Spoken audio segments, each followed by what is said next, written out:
Hey intelligence, Chirag here. Friends, investment करें या फिर सेविंग, यार करने से पहले हमें जानना है कि यार ये क्या होता है इन दोनों के बारे में। और इस चीज के बारे में, इन्वेस्टमेंट और सेविंग के बारे में, मैं आपको एक स्टैटिस्टिकल एग्जांपल देने वाला हूं कि यार एक्चुअली में अगर आप सेविंग करोगे तो क्या होगा, इन्वेस्टमेंट करोगे तो क्या होगा, अगर आप घर में कैश रखोगे तो क्या होगा, कि मतलब आपको कितना फायदा होने वाला है, कितना नुकसान होने वाला है। ये वीडियो पूरी उसी चीज के बारे में है। अगर आपको इन सब के बारे में जानना हो तो वीडियो बिल्कुल एंड तक देखें।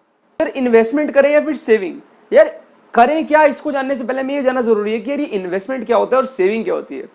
यार सेविंग का मतलब ये होता है कि आपने अपने कुछ पैसे, आपने अपने जो आपको टोटल पैसे मिले, आपने उनमें से कुछ पैसे आपने सेव कर दिए, अलग रख दिए फ्यूचर के लिए, कि आपको कोई दिक्कत आ जाए तो आपने उसको उसके लिए कंटिजेंसी रिजर्व के अंदर रख दिए कि भाई ये अलग से मेरे पैसे हैं, कोई दिक्कत आ गई फ्यूचर के अंदर तो उसके लिए पैसे हैं, मतलब कि मेरे पैसे बिल्कुल सेफ रहने चाहिए। हम इसके बाद से समझ पा रहे हैं। तो यार सेविंग बिल्कुल सेफ होता है। या तो आप अपने पैसे अपने घर पे रख दो, अपने लॉकर के अंदर रख दो, या फिर आप अपने पैसे एक बैंक के लॉकर में रख दो, मतलब कि बैंक के लॉकर में नहीं, मतलब बैंक के सेविंग अकाउंट में रख दो। तो यार ये दो चीजें होती हैं सेविंग के अंदर, कि आपको अपना पैसा सेव रखना है और आपको फ्यूचर में चाहिए तो आप करोगे सेविंग, तो आप उसको सेव करते हो, आप उसको बचाते हो पैसे को। अब इन्वेस्टमेंट क्या होती है? यार इन्वेस्टमेंट का मतलब होता है कि आप इन्वेस्टमेंट के अंदर अपने पैसों को बढ़ाना चाहते हो, कि यार आज आपके पास तो 100 रुपए, आप चाहते हो कि यार कल 110 हो जाए। तो ये कैसे होंगे? या तो आप इन पैसों का बिजनेस करो या फिर आप इन पैसों को इन्वेस्ट करो। इन्वेस्टमेंट का मतलब क्या होता है कि आप उन पैसों से कोई एसेट खरीद लो, उस एसेट की वैल्यू जब बढ़ेगी तो ऑब्वियसली आपके पैसों की वैल्यू बढ़ेगी, और आप उस एसेट को बेच दोगे तो आपको एक रिटर्न मिल जाएगा। तो मतलब यही होता है इन्वेस्टमेंट, और कुछ भी नहीं होता। तो यार अब आता है क्वेश्चन कि हम सेविंग करें या इन्वेस्टमेंट करें। It all depends upon your situation, कि आप किस सिचुएशन के अंदर हो, आपको उस हिसाब से करना चाहिए।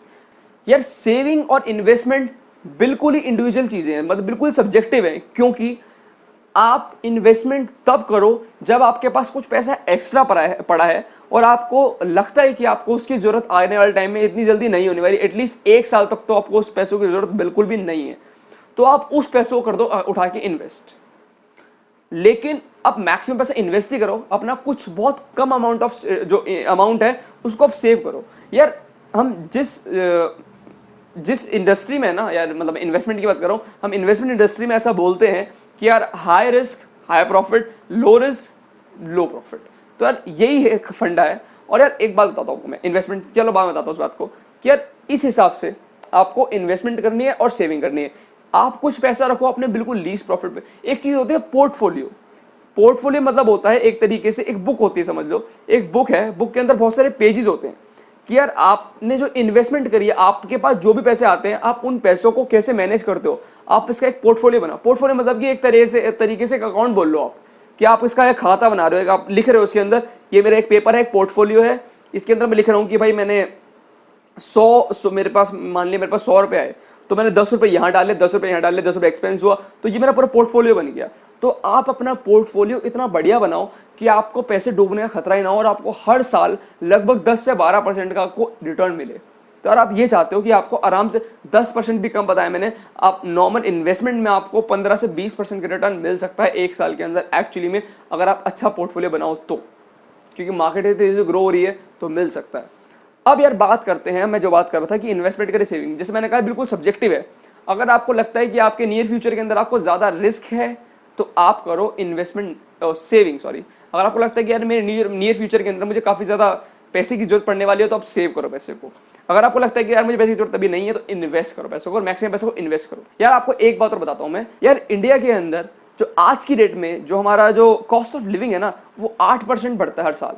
मतलब कि ईयर टू ईयर, जैसे कि हमने कॉस्ट ऑफ लिविंग क्या होता है, कॉस्ट ऑफ लिविंग मतलब होता है कि आपका खर्चा कितना हो रहा है 1 साल के अंदर एक इंडिविजुअल के ऊपर, वो 8% बढ़ता है हर साल।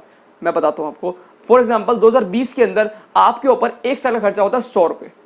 100 रुपए अगले साल, मतलब टोटल खर्चा, जैसे कि आपका सब कुछ होता है ना यार, कि आपका घर का रेंट भी जाता है, आपका आप जो काम करते हो, आप खाना भी खाते हो, सब कुछ करते हो, आप एजुकेशन भी लेते हो, आप कुछ कोर्सेज भी कर, मतलब मैं अपने पर्सपेक्टिव बता रहा हूँ कि कितना खर्चा होता है यार, आप खाना भी खाते हो, आप किस घर में रेंट देते हो, आप सब कुछ देते हो आप।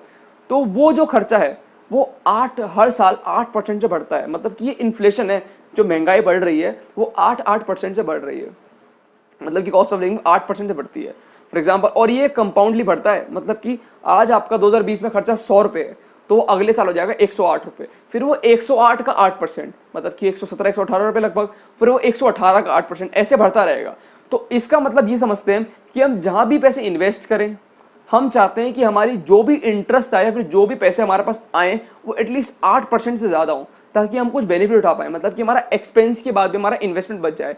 तो इसलिए बोलते हैं कि यार 10% से ऊपर का या फिर 8% से ऊपर का रिटर्न होना जरूरी होता है, क्योंकि 8% से कम का जो रिटर्न होता है ना, वो आपका एक तरीके से लॉस ही है, अगर आप टाइम वैल्यू ऑफ मनी के हिसाब से देखो। तो यार अब बात करते हैं स्टैटिस्टिकल एग्जांपल की। यार वो एग्जांपल क्या था जिसकी मैं बात कर रहा था? यार वो एग्जांपल ये है कि हम मान लेते हैं 4 बंदे, वो 4 बंदे ए बी सी डी। अब ये 4 बंदे एक जगह जॉब करते हैं, एक ही कंपनी में जॉब करते हैं, मान लिया कोई, मान लो ABC लिमिटेड में जॉब करते हैं। अब जो ए बंदा है ना, वो जो चारों को सेम सैलरी मिलती है, चारों को 5-5 लाख रुपए सैलरी मिलती है। अब जो ए बंदा है, वो बंदा है थोड़ा मनमौजी सा कि यार हाँ ठीक है, हमें इन्वेस्ट सेविंग में बिलीव नहीं करते। वो जो 5 लाख रुपए कमाता है एक साल के अंदर, वो सारे के सारे खर्च कर देता है। बी को मिलती है, सी को मिलती है, डी को मिलती है 5-5 लाख रुपए सैलरी। तो हमारा ए के पास जो पैसे आते हैं वो 5 लाख रुपए खर्च कर देता है, मतलब कि उसका पोस्ट रिटायरमेंट प्लान कुछ भी नहीं है। अब बात आती है बी की। जो बी बंदा है वो थोड़ा सिक्योर बंदा है कि वो अपने पैसे को सेव करके चलता है, यार पैसे बचाने हैं, और उसको ये बात पता है कि यार बैंक में जब पैसे जाते हैं ना, तो यार आजकल घोटाले बहुत ज्यादा हो रहे हैं, पैसे लेके भाग जाते हैं, फ्रॉड बहुत ज्यादा हो रहे हैं, तो उसने बैंक से भी उसको ज्यादा भरोसा नहीं है। तो जो बी बंदा है वो कहता है भाई मैं पैसे लाऊंगा 5 लाख रुपए, उसमें से 2 लाख निकाल के मैं सेव कर दूंगा अपने घर के लॉकर के अंदर। वो 2 लाख रुपए हर साल लाता है और सेव कर देता है। तो मतलब कि 10 साल बाद उसके पास कितने रुपए हो गए? 20 लाख रुपए। हम 10 साल का लेके चलते हैं, 10 साल बाद उसके पास लाके हो गए 20 लाख रुपए। एक है सी बंदा। वो सी बंदा क्या कहता है कि यार पैसे तो मेरे पास आ रहे हैं, यार मेरे पैसे पड़े पड़े कुछ हो तो रहा नहीं है, इसको बैंक में डालो, कम से कम कुछ पैसे तो एक्स्ट्रा आएंगे। अब बैंक का क्या है, इंडियन बैंक आपको मैक्सिमम टू मैक्सिमम 4.5% इंटरेस्ट देते हैं सेविंग अकाउंट के अंदर, और मिनिमम से 3% भी देते हैं।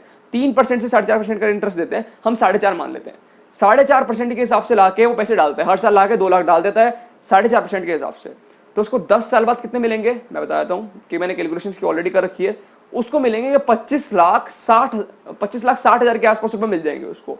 मतलब कि उसने 20 लाख एक्चुअली में दिए बैंक को, उसको 10 साल बाद कितने मिले? 25,60,000 रुपए, मतलब कि 5,60,000 रुपए का उसको एक तरीके से इंटरेस्ट मिला या फिर रिटर्न मिला। All right. अब एक डी और बंदा है, वो कहता है भाई मैं थोड़ा और समझदार हूँ कि मुझे पैसे की जरूरत तो अभी है नहीं, तो मैं जो 2 लाख सेव करता हूँ, तो उसमें से मैं 2 लाख रुपए अपना पूरा इन्वेस्टमेंट कर देता हूँ। तो वो इन्वेस्ट करता है, मतलब कि एक नॉर्मल इन्वेस्टमेंट के अंदर इंडिया के अंदर आपको बहुत आसानी से 10 से 15% के आराम से रिटर्न मिल जाएगा। तो मैंने एक बीच का नंबर ले लिया 12%, कि वो 12% का रिटर्न कमा रहा है। 12% का साल का रिटर्न लेता है वो, मतलब कि वो 2 लाख रुपए आता है, चुपचाप जाके अपना एक इन्वेस्टमेंट कर आता है। इन्वेस्टमेंट उन्होंने चूज कर रखी है, समझ लो उसने स्टॉक मार्केट में कर रखी है। स्टॉक मार्केट में जाके वो एक पर्टिकुलर शेयर या फिर म्यूचुअल फंड के अंदर, एक म्यूचुअल फंड के अंदर उसने इन्वेस्टमेंट कर रखी है। वो 2 लाख रुपए लाता है और जाके 2 लाख रुपए दे देता है, भाई ठीक है। ऐसे करते करते उसका इन्वेस्टमेंट इंटरेस्ट मिलता है हर साल, ठीक है। तो 2 लाख रुपए 12% इंटरेस्ट। अब आप इमेजिन करो कितने ले लेगा वो 10 साल बाद। जो पैसे उसके 20 लाख रुपए उसने बैंक अपने इन्वेस्टमेंट करी 20 लाख रुपए की, उसको 10 साल बाद मिलेंगे 37 लाख रुपए, 37,30,000 रुपए। मतलब ये एवरेज नंबर है, ये 100-10-20 हज़ार ऊपर भी हो सकता है, लेकिन 37,30,000 रुपए उसको एग्जैक्ट मिल जाएंगे उसके हाथ में। समझ सकते हो आप? तो यार ये है, आपको कितना डिफरेंस मिल गया कि आपके 20 लाख के 17 लाख रुपए एक्स्ट्रा हो गए। और अपना सी के कितने हो गए? जिसने बैंक में अपने मतलब कि सेव करे पैसे, एक्चुअली में बैंक में जिसने बैंक में सेव करे उसको 5 लाख रुपए एक्स्ट्रा मिले। तो यार ये डिफरेंस होता है इन्वेस्टमेंट में और सेविंग में। लेकिन आप ऐसा नहीं बोल सकते कि यार ये एग्जांपल बहुत बढ़िया है और ऐसा एक्चुअली में होता है। ये कुछ हाइपोथेटिकल सिचुएशन नहीं है, ये बिल्कुल रियल सिचुएशन है, ऐसा होता है और ऐसा मैक्सिमम लोग कर भी रहे हैं, ठीक है। अगर लेकिन आपको इसको सुनने का लगेगा कि यार इन्वेस्ट करो, लेकिन नहीं, आपको अपनी सिचुएशन देखनी है कि यार मुझे कितना पैसा सेव करना चाहिए, मुझे कितना पैसा इन्वेस्ट करना चाहिए।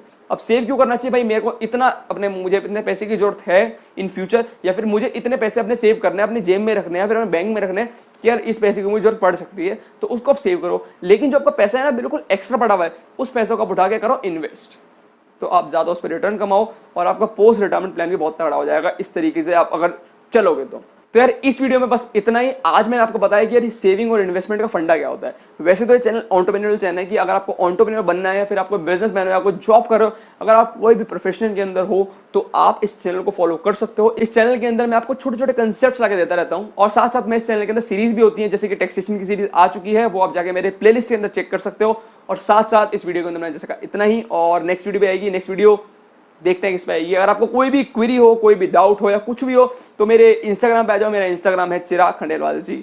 और नेक्स्ट वीडियो के लिए वेट करो और टिल देन बाय।